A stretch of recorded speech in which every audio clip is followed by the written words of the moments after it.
الحمد لله وكفى وسلام على عباده الذين اصطفى أما بعد فأعوذ بالله من الشيطان الرجيم بسم الله الرحمن الرحيم إن الذين آمنوا وعملوا الصالحات كانت لهم جنات الفردوس نزلا وعن أبي موسى الأشعري رضي الله تعالى عنه قال النبي صلى الله عليه وسلم يطلع الله إلى خلقه في ليلة النصف من شعبان فيغفر لجميع خلقه إلا لمشرك أو مشاح. وعن عائشة رضي الله تعالى عنها قالت قال النبي صلى الله عليه وسلم إن الله يطلع على عباده في ليلة النصف من شعبان فيغفر للمستغفرين ويرحم للمسترحمين ويؤخر أهل الحقد كما هم أو كما قال النبي عليه الصلاة والسلام اللهم صل على محمد وعلى آل محمد كما صليت على إبراهيم وعلى آل إبراهيم إنك حميد مجيد اللهم بارك على محمد وعلى آل محمد كما باركت على إبراهيم وعلى آل إبراهيم إنك حميد مجيد رب زدني علما رب اشرح لي صدري ويسر لي أمري واحلل عقدة من لساني يفقه قولي سبحانك لا علم لنا إلا ما علمتنا إنك أنت العليم الحكيم। আমাদের আজকের আলোচনার বিষয় হলো শাবান মাসের গুরুত্ব এবং আমল নিয়ে এবং মধ্য শাবানের অর্থাৎ যেটাকে আমরা শবে বরাত মনে করি, যেটা শবে বরাত হিসাবে জানি, হাদিসের ভাষায় এই দিনকে বলা হয় লাইলাতুন নিসফি মিন শাবান। এই রাতের ফজিলত, গুরুত্ব, আমল সম্পর্কে আমরা আজকে আলোচনা করব। আল্লাহ সুবহানাহু ওয়া তাআলা আমাদেরকে সঠিক বিষয়গুলা বলা, শোনা এবং আমল করার তৌফিক দান করে বলুন আমিন। এই মাসের আরেকটি গুরুত্বপূর্ণ আমল হলো বা গুরুত্বপূর্ণ রজনী হলো মধ্য শাবানের রজনী, যেটাকে হাদিসের ভাষায় বলা হয় লাইলাতুন নিসফি মিন শাবান। আমাদের এই উপমহাদেশের ভাষায় বলা হয় শবে বরাত। তো এই শবে বরাত আরবি মাস হিসাবে শাবান মাসের 14 তারিখ দিবাগত রাত, অর্থাৎ 15 তারিখের রাত্র এবং 15 তারিখের দিন, এই রাতকে শবে বরাত বলা হয়। এই শবে বরাত সম্পর্কে আমরা আলোচনা করব। এই শবে বরাত সম্পর্কে হাদিস শরীফে এর ফজিলত, গুরুত্ব সম্পর্কে অনেক অসংখ্য হাদিস বর্ণিত হয়েছে এবং নবী করিম সাল্লাল্লাহু আলাইহি সাল্লাম থেকে এই রাতের আমল সম্পর্কেও হাদিস বর্ণিত হয়েছে। তো এই রাত অত্যন্ত গুরুত্বপূর্ণ রাত। এই রাতের গুরুত্ব সম্পর্কে সহিহ ইবনে হিব্বান এর 5665 নম্বর হাদিস এবং শুআবুল ঈমানের 3833 নম্বর হাদিসে আবু মুসা আল আশআরী রাদিয়াল্লাহু তাআলা আনহু থেকে বর্ণিত নবী করিম সাল্লাল্লাহু আলাইহি ওয়াসাল্লাম বলেন ইয়াত্তালিউল্লাহু ইলা খালকিহি ফি লাইলাতিন নিসফি মিন শাবান ফায়াগফিরু লিজামিই খালকিহি ইল্লা লিমুশরিকিন আও মুশাহিন। নবী করিম সাল্লাল্লাহু আলাইহি ওয়াসাল্লাম বলেন, মধ্য শাবানের রজনী অর্থাৎ যেই রাতকে আমরা শবে বরাআত হিসাবে জানি, এই রাতে আল্লাহ সুবহানাহু ওয়া তাআলা তার পুরা সৃষ্টিজীবের মাঝে রহমতের দৃষ্টিপাত করেন এবং ফায়াগফিরু লিজামিই খালকিহি, আল্লাহ সুবহানাহু ওয়া তাআলা তার সকল সৃষ্টিজীবকে এই শবে বরাতে ক্ষমা করে দেন। শুধু দুই ব্যক্তি ছাড়া, দুই দল ছাড়া, দুই গ্রুপ ছাড়া। তারা কারা? ইল্লা লিমুশরিকিন আও মুশাহিন, যারা শিরক করবে, শিরকের উপরে প্রতিষ্ঠিত থাকবে, অথবা যে অপর মুসলমান ভাইয়ের প্রতি অন্যায়ভাবে বিদ্বেষ পোষণ করবে, বিদ্বেষ লালন করবে, কোনো শরীয়ত সম্মত ওজর আপত্তি ছাড়া অন্য মুসলিম ভাইয়ের প্রতি সে অন্যায়ভাবে বিদ্বেষ রাখবে, বিদ্বেষ পোষণ করে থাকবে, তার অন্তরে বিদ্বেষ লালন করবে, এমন ব্যক্তিকে এই রাত্রিতে ক্ষমা করা হবে না। এবং যারা শিরকের উপরে প্রতিষ্ঠিত থাকবে, শিরক করবে, শিরক থেকে তওবা না করবে, আল্লাহ সুবহানাহু ওয়া তাআলা এই রাত্রিতে এই দুই গ্রুপকে, এই দুই দলের মানুষদেরকে আল্লাহ সুবহানাহু ওয়া তাআলা ক্ষমা করবে না। তো এই হাদিস থেকে জানা গেল যে শবে বরাতের রাত বা শবে বরাতে আল্লাহ সুবহানাহু ওয়া তাআলা পুরা সৃষ্টিজীবকে ক্ষমা করে দেন। এর মাঝে বাদ যাবে যারা শিরক করে এবং অন্য মুসলিম ভাইয়ের প্রতি অন্যায়ভাবে বিদ্বেষ রাখে, বিদ্বেষ পোষণ করে, এই দুই দলকে ক্ষমা করবে না। এই হাদিস থেকে এই দুই দলের কথা জানা যায় সরাসরিভাবে। আর আরেক দলকেও জানা যায় যারা এই হাদিসকে মানে না। আমাদের দেশে ছোট একটি দল আছে যাদেরকে আহলে হাদিস বলা হয়। তারা শবে বরাতের ফজিলতকে অস্বীকার করে। তো যে হাদিস দ্বারা বা যে রাতের ফজিলতকে যারা অস্বীকার করবে, ওই রাতের মাধ্যমে আল্লাহ সুবহানাহু ওয়া তাআলার যেই দান, অনুগ্রহ, ক্ষমা, সেগুলা তারা অর্জন করতে পারবে না। তো আমাদের দেশে যারা আহলে হাদিস, তারা অধিকাংশই এই রাতের ফজিলতকে অস্বীকার করে। এই জন্য তাদেরকেও এই রাতে আল্লাহ সুবহানাহু ওয়া তাআলা ক্ষমা করবে না। তাহলে আমরা তিন গ্রুপ পাইলাম, যারা শিরকের উপরে প্রতিষ্ঠিত থাকবে, শিরক থেকে তওবা করবে না এবং অন্য মুসলিম ভাইয়ের প্রতি অন্যায়ভাবে বিদ্বেষ পোষণ করবে, তাদেরকে আল্লাহ সুবহানাহু ওয়া তাআলা এই রাতে ক্ষমা করবে না। কোন কোন বর্ণনা আসছে যারা অন্যকে অন্যায়ভাবে হত্যা করবে, তাদেরকেও ক্ষমা করবে না। তো এর সাথে আমরা যোগ করতে পারি তাদেরকেও যারা এই রাতের ফজিলতকে অস্বীকার করে, এই রাতের বিশুদ্ধ সূত্রের বর্ণনা হাদিসগুলাকে তারা অকাট্যভাবে অস্বীকার করে, তাদেরকেও আল্লাহ সুবহানাহু ওয়া তাআলা ক্ষমা করবে না। তবে ভালো বিষয়, সঠিক বিষয় আল্লাহ সুবহানাহু ওয়া তাআলা ভালো জানে। তো এই রাতের যেই সবচেয়ে বড় প্রাপ্তি, সেটা হলো এই রাতে আল্লাহ সুবহানাহু ওয়া তাআলা ক্ষমা করবেন। তাদেরকে করবে না যাদের দিলে অন্যের প্রতি, অন্য মুসলিম ভাইয়ের প্রতি অন্যায়ভাবে শরীয়ত সম্মত কোনো ওজর আপত্তি ছাড়া বিদ্বেষ রাখবে, যার অন্তরে বিদ্বেষ লালন করবে, তাকে আল্লাহ সুবহানাহু ওয়া তাআলা ক্ষমা করবে না।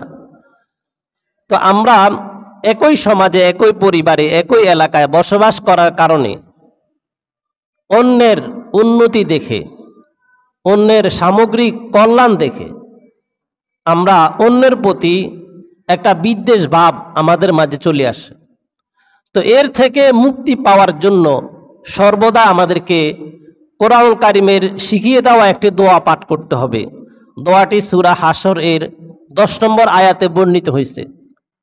এই দোয়াটি শবে বরাতের জন্য অত্যন্ত কার্যকরী দোয়া। তবে কোনো হাদিসে বলা হয়নি যে শবে বরাতে এই দোয়া করতে হবে। তবে শবে বরাতের ভাব অর্থ বা শবে বরাতের যেই বিষয়টা, তার সাথে এই দোয়ার সাথে পরিপূর্ণ সঙ্গতি পাওয়া যায়। এই দোয়াটি হলো রব্বানা ইগফির লানা ওয়া লিইখওয়ানিনাল্লাযীনা সাবাকুনা বিল ঈমান। এর অর্থ হলো রব্বানা ইগফির লানা, হে আল্লাহ আমাদের সবাইকে ক্ষমা করে দেন, ওয়া লিইখওয়ানিনাল্লাযীনা সাবাকুনা বিল ঈমান, এবং আমাদের পূর্বে যারা ঈমানের সহিত ইমানের সাথে দুনিয়া থেকে চলে গেছে, তাদেরকেও ক্ষমা করে দেন। তাহলে আমরা যারা দুনিয়াতে বর্তমানে আছি, যে মুসলিম জাতি আছি, সবাইকে ক্ষমা করার জন্য এই দোয়ার এই অংশের প্রথম অংশ রব্বানা ইগফির লানা, আমাদের সবাইকে ক্ষমা করে দেন। এবং আমরা যদি আমাদের আদম আলাইহিস সালাম থেকে এই পর্যন্ত যত মুমিন মুসলমান দুনিয়া থেকে ইমানের সহিত মৃত্যুবরণ করছে, যাদেরকে আমরা মুসলিম হিসাবে মৃত্যুবরণ করছে বলে জানে থাকি,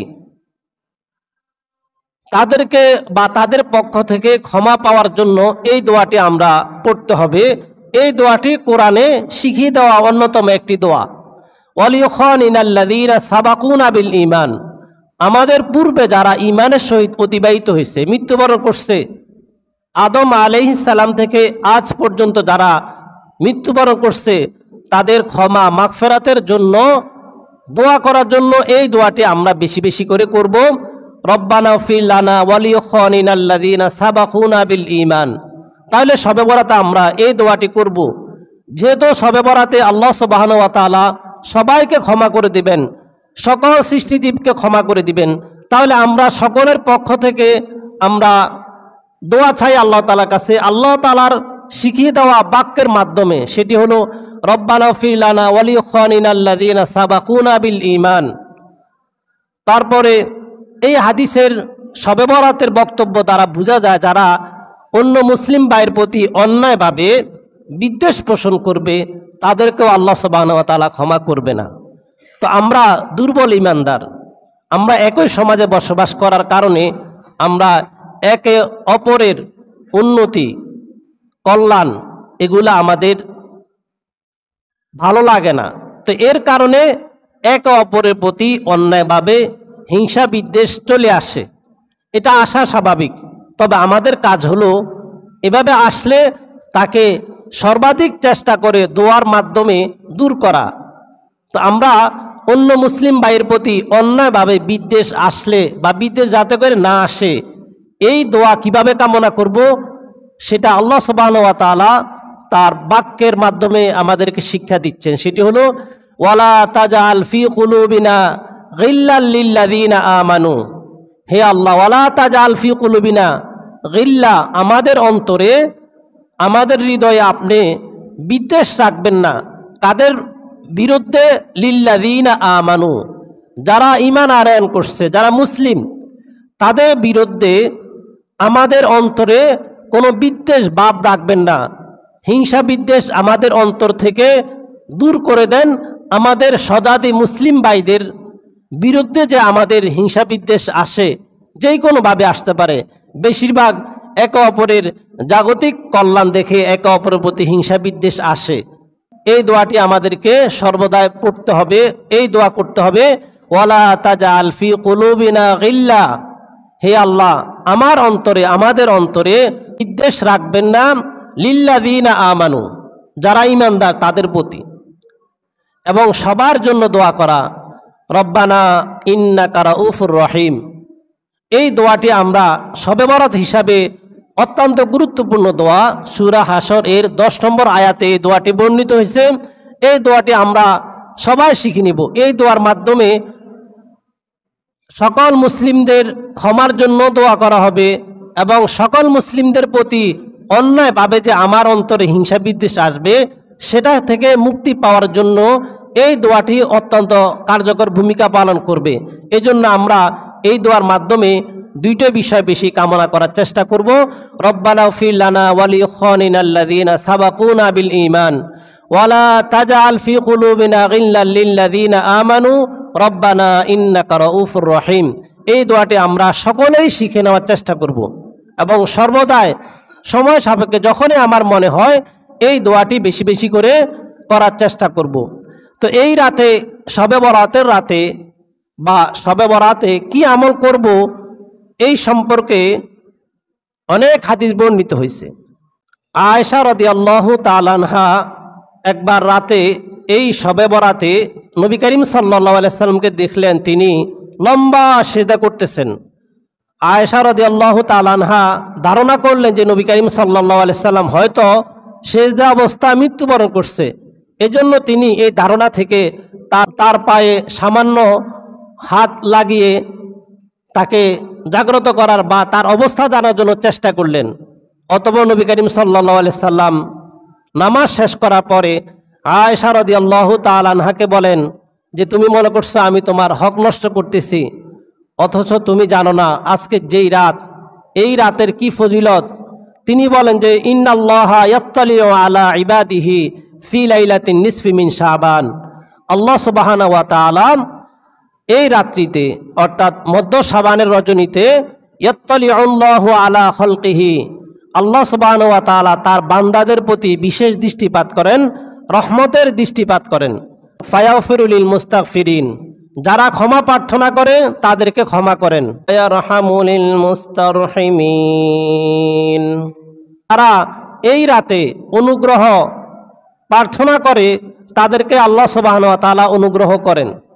তো আমাদের বান্দাদের প্রতি আল্লাহ তাআলার সবচাইতে বড় অনুগ্রহ হলো আল্লাহ সুবহানাহু ওয়া তাআলা আমাদেরকে ঈমানের মতো সম্পদ দান করছেন। তারপরে হলো আল্লাহ সুবহানাহু ওয়া তাআলা আমাদের সকল গুনাহ ক্ষমা করে দিবেন, আমাদেরকে জান্নাত দান করবেন। এই বিষয়গুলা যার অর্জন হয়ে যাবে তার সব বিষয়, সব কল্যাণ তার অর্জন হয়ে যাবে। তো এই জন্য নবী করিম সাল্লাল্লাহু আলাইহি সাল্লাম বলেন এই রাতে আল্লাহ সুবহানাহু ওয়া তাআলা যারা ক্ষমা প্রার্থী তাদেরকে ক্ষমা করেন, যারা অনুগ্রহ প্রার্থী তাদেরকে আল্লাহ সুবহানাহু ওয়া তাআলা অনুগ্রহ করেন।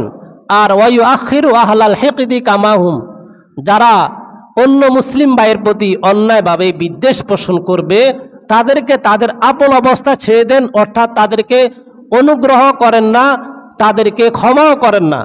এই জন্য শবে বরাতের ফজিলত অর্জন করার জন্য হিংসা বিদ্বেষ দূর করতে হবে এবং শিরক থেকে মুক্ত হতে হবে। কিন্তু আমাদের সমাজে শবে বরাত সম্পর্কে আমরা তিন ধরনের মানুষকে পাই। এক ধরনের মানুষ হলো যারা শবে বরাতের ফজিলতকে অস্বীকার করে, তারা এটাকে একদম ছাড়াছাড়ি পর্যায়ে নিয়ে যায়, এটাও তাদের একটি অন্যায়, তাদের কোরআন হাদিসের জ্ঞান স্বল্পতার লক্ষণ। আরেক দলকে পাওয়া যায় যারা এই রাতকে অনেক বাড়াবাড়ি পর্যায়ে নিয়ে আমল করে, অর্থাৎ যেগুলা কোরআন হাদিসে নাই বা যেভাবে নাই সেভাবে গুরুত্ব দিয়ে সেভাবে আমল করার চেষ্টা করে, এটাও একদম বাড়াবাড়ি পর্যায়ে, এটাও গর্হিত কাজ, এভাবেও হলে চলবে না। বাড়াবাড়িও করা যাবে না, ছাড়াছাড়িও করা যাবে না। তো করা যাবে কি মধ্যম পন্থা, অর্থাৎ এই রাতের ফজিলত যেভাবে আসছে, যেভাবে আমল করার কথা আসছে সেভাবে আমল করতে হবে। তো এই রাতের আমল নবী করিম সাল্লাল্লাহু আলাইহি সাল্লাম সাহাবায়ে কেরাম একাকী করতেন। নবী করিম সাল্লাল্লাহু আলাইহি সাল্লাম এই রাতে কখনো দলবদ্ধভাবে বা সাহাবাদেরকে নিয়ে কোনো আমল করেন নাই, তিনি একাকী নামাজ পড়ছেন। তো এই জন্য এই রাতে আমাদেরকে যে আমলগুলো আমরা করব, অন্য সময় যে আমলগুলো আমরা করে থাকি সেই আমলগুলো গুরুত্বের সাথে এই রাতে একাকী পালন করব, দলবদ্ধভাবে না। এমন না যে দলবদ্ধভাবে করলে সওয়াব বেশি হবে, এটা আর একটা ভুল ধারণা। যদি দলবদ্ধভাবে জামাতের সহিত করলে বেশি সওয়াব হয়, তাহলে যে নামাজের পূর্বে যে আমরা সুন্নত পড়ি, তাহলে সুন্নত জামাতের সহিত পড়লে বেশি সওয়াব হওয়ার কথা ছিল, কিন্তু না, শরীয়তের বিষয় এটা এমন নয়। শরীয়তে যে জিনিসকে যেভাবে যে গুরুত্বের সাথে পালন করার কথা আসছে, আমাদেরকে অনুরূপ ওই গুরুত্ব দিয়ে আমল করলে ওই বিষয়ের পরিপূর্ণ সওয়াব আমরা অর্জন করতে পারবো। যদি ছাড়াছাড়ি করি তাহলে তো আমরা সওয়াব পাবোই না। আর যদি একদম বাড়াবাড়ি করে শিরক বেদাত যুক্ত করে এই রাতকে পালন করি, তাহলে তো আমাদের আরও এই রাতকে কেন্দ্র করে আমাদের আরও আমলনামা আরও ভারী হবে, আমাদের গুনাহের আমলনামা আরও ভারী হবে, আমাদের অন্যায় অপরাধ আরও বেড়ে যাবে। তো এই জন্য এই রাতে আমরা বেশি বেশি করে একাকী নামাজ পড়ার চেষ্টা করব, ইস্তেগফার করার চেষ্টা করব, ক্ষমা চাওয়ার চেষ্টা করব, আল্লাহ তাআলার অনুগ্রহ কামনা করব, দোয়া করব। এবং অন্য মুসলিম ভাইদেরকে, যার প্রতি আমার যেই কারণে হিংসা বিদ্বেষ অতীতে আমার কাছে চলে আসছে বা আমার অন্তরে অন্য মুসলিম ভাইয়ের প্রতি হিংসা বিদ্বেষ আছে, এই রাতে আমরা সবগুলা ক্ষমা করে দিয়ে আমরা এই রাত উদযাপন করব, আমল করব, তাহলে আল্লাহ সুবহানাহু ওয়া তাআলা আমাদেরকে ক্ষমা করবেন। তো আল্লাহ সুবহানাহু ওয়া তাআলা আমাদেরকে শবে বরাতের গুরুত্ব ফজিলত সম্পর্কে আলোচনা করা হয়েছে, এই বিষয়ে আমাদেরকে আমল করার তৌফিক দান করুন, বলুন আমিন। তো তো এই জন্য আমরা বললাম যে আমরা মধ্যম পন্থা আমল করব। আমাদের দেশের এক গ্রুপ আছে যাদেরকে আহলে হাদিস বলা হয়, তারা এই রাতকে একদম ছাড়াছাড়ি পর্যায়ে অস্বীকার করে আমলই করে না। তাহলে এই রাতের যে ফজিলত আল্লাহ তাআলা ক্ষমা করবেন, তাহলে তাদেরকে ক্ষমা করবেন না? আর এই রাতে আমাদের আরেক দল আছে বেদাতি, যারা এই রাতে আমলগুলাকে এমন বেদাত শিরকের মাধ্যমে জড়িত করে আমল করে, ফলে এই রাতে বলা হয়েছে শিরক না করলে ক্ষমা করবে, অথচ তারা এই রাতকে কেন্দ্র করে হাজারো শিরক করে, বেদাত করে। তাহলে তাদের তো আরও এই রাতের অপরাধ থেকে ক্ষমা পাওয়ার জন্য আরও হাজারো রাত লাগবে। ঠিক এই রাতের হলো গুনাহ থেকে মুক্তি পাওয়ার রাত। সব অর্থ হলো রাত, আর বারাত অর্থ হলো মুক্তি। তো এই শবে বারাত মানে মুক্তি পাওয়ার রাত। মুক্তি কিস থেকে পাবো? আমরা গুনাহ থেকে মুক্তি পাবো। আর ভাগ্য রজনী হলো শবে কদর। শবে বারাত ভাগ্য রজনী নয়, শবে কদর হলো ভাগ্য রজনী, আর শবে বারাত হলো মুক্তির রজনী। তো এই জন্য আমরা মুক্তি পাওয়ার জন্য যত উপায় আমল করা যেটা শরীয়ত সম্মত একাকী, সে আমলগুলো আমরা করার চেষ্টা করব। আল্লাহ সুবহানাহু ওয়া তাআলা আমাদের এই সঠিক বিষয়গুলা বুঝা আমল করার তৌফিক দান করুন, বলুন আমিন। যারা সুন্নত পড়েন নাই সুন্নত পড়ে নেন।